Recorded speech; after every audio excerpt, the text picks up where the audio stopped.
Right now, technology. Where would one be without it? On the next part of the show, now we're looking at the advantages of technology, disadvantages. It helps us, keeps us close with family and friends. Today's guest, I'm joined by Peter Carlisle, president of Ncipher Security, and today we are discussing technology. Welcome to the show, Peter. Thanks for taking time out to talk to me, Danny, on the syndicated show.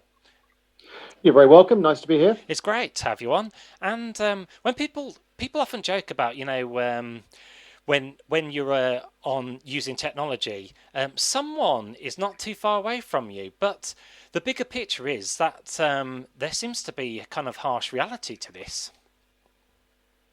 Well, we've just completed our annual Internet of Things survey, and we've been talking to over 2,000 IT professionals around the country. And very interesting to find that this is an area where a lot of people have some concerns. We're seeing a huge growth in the number of devices connected to the internet, and obviously with that comes some security challenges. Sure, and I've just got down on my notes here. A baby monitor, of all things, was compromised as part of an extortion attempt, and also have reports of closed-circuit television being hijacked by hackers to spy on homeowners.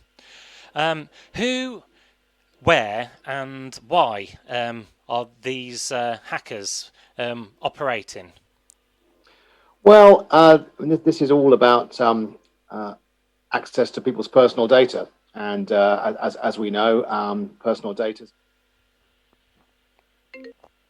come under threat in all sorts of areas through emails and through theft of credit card information and all of those things. This is just another way of trying to harvest people's data to use for criminal activities. And of course, everything that's connected to the internet is potentially a source of that data. And we're seeing a lot of things now connected to the internet. We talked about smart speakers. We talked about baby monitors. Of course, we also have doorbells now, and kettles and toasters, and our Nest heating controls. And then in hospitals, you've got robot surgeons or surgical arms, I should say, and devices that dispense drugs. So it's all around us. There's lots of devices connected to the internet, and they are all potentially ways in for the bad guys. Yeah, so as technology seems to be getting kind of more advanced, so are the ways of these kind of undesirables, ways of trying to access people's personal information.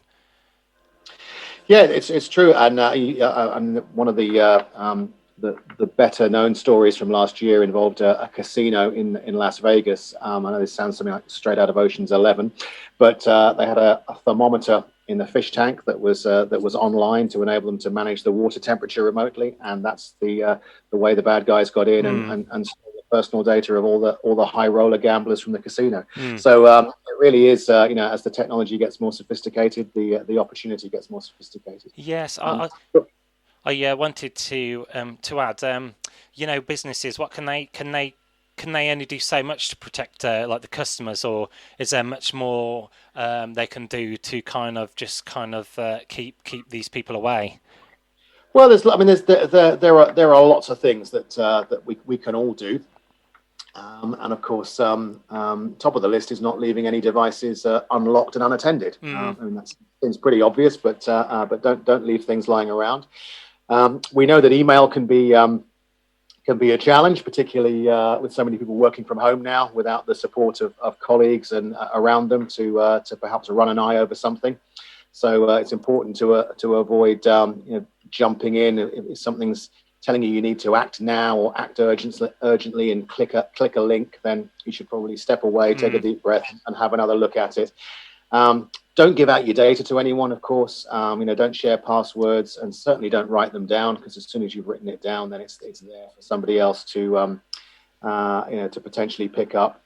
And if you are working at home, if you can keep your work devices separate from your personal ones, then that'll help and avoid you getting things mixed up.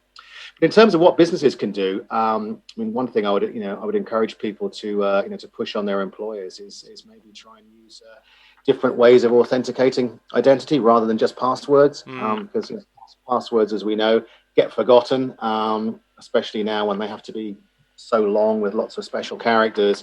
So try and encourage your IT provider to perhaps move away and look at alternative ways of authenticating your identity. That's a good one.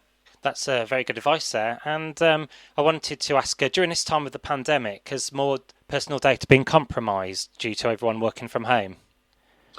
Well, it's difficult to say whether there's been more, but it certainly feels that there's been an increase in activity, or certainly a different kind of activity, because with so many people working at home, that there's an opportunity to get into a business's data, but by effectively attacking somebody who's working at home. So I think we're seeing lots of that's why we're seeing an increase in things like these phishing emails. Yeah. People working at home alone are perhaps more vulnerable to those than they would be in the office, where they might just call a colleague over and say, "What do you think of this email I've just got?" Whereas when you're on your own, it's much harder to do that.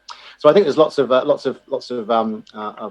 individual attacks going on. Yeah, sure. And I wanted to touch on the phishing email. How can one kind of find a real email against a phishing email? How can one tell the difference? Well, there's a few standout items there. Anything that is offering something that sounds too good to be true, such as I've got £5 million with your name on it. They're almost certainly to be avoided. Anything that's telling you to do something now, it's really urgent. I need you to click on this now because your account's going to be suspended, or whatever it is. That's always a danger sign. And anything that's asking you to click a link. That's a bad sign as well. Yeah. Even if you think you know the company, my advice would be to come out of the email and contact the company in a different, phone them up, or type in their website, or do something along those lines. Yeah, good advice there. And a couple more questions I wanted to ask. So we have the coronavirus now. Sweeping the world at the moment, but do you foresee an actual computer virus compromising networks across the world? Is it an accident waiting to happen in your eyes, if people aren't too careful? Yeah, well, I mean, we see malware, I would call it, all the time, which effectively is a type of computer virus. But they tend to be localized and tend to be targeted. I think the idea that we're going to see something sweep across the world and shut down all the world's computers is highly unlikely. Okay, that's good to know. And on a more personal note, people with passwords, how can they make them safer but memorable? Well, the best thing there is to move away from a password and perhaps think of a passphrase, which strings together a couple of words, and certainly is then something that can't be found in a dictionary, and therefore can't be found so easily through an automated program. So put combinations of words together. I think is good advice. Change them regularly, and don't tell anyone what they are. And you'll also, I was going to say, you'll also see on social media a lot now these games that pop up that says, oh yes, what was your first pet in your school you went to, and you put it all together, and that becomes your film star name or whatever it might be.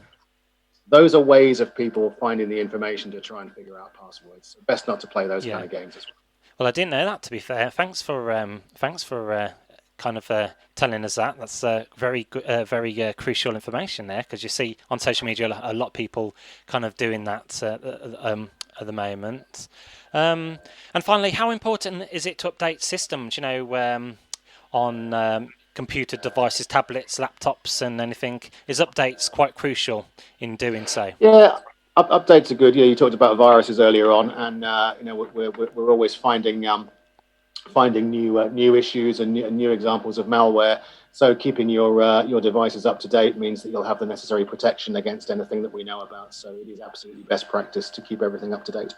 Well, thank you very much, Peter Carlisle, and you're very succinct in your answers, and that's a pleasure to have you on, and just kind of telling people how to be safe during these uncertain times.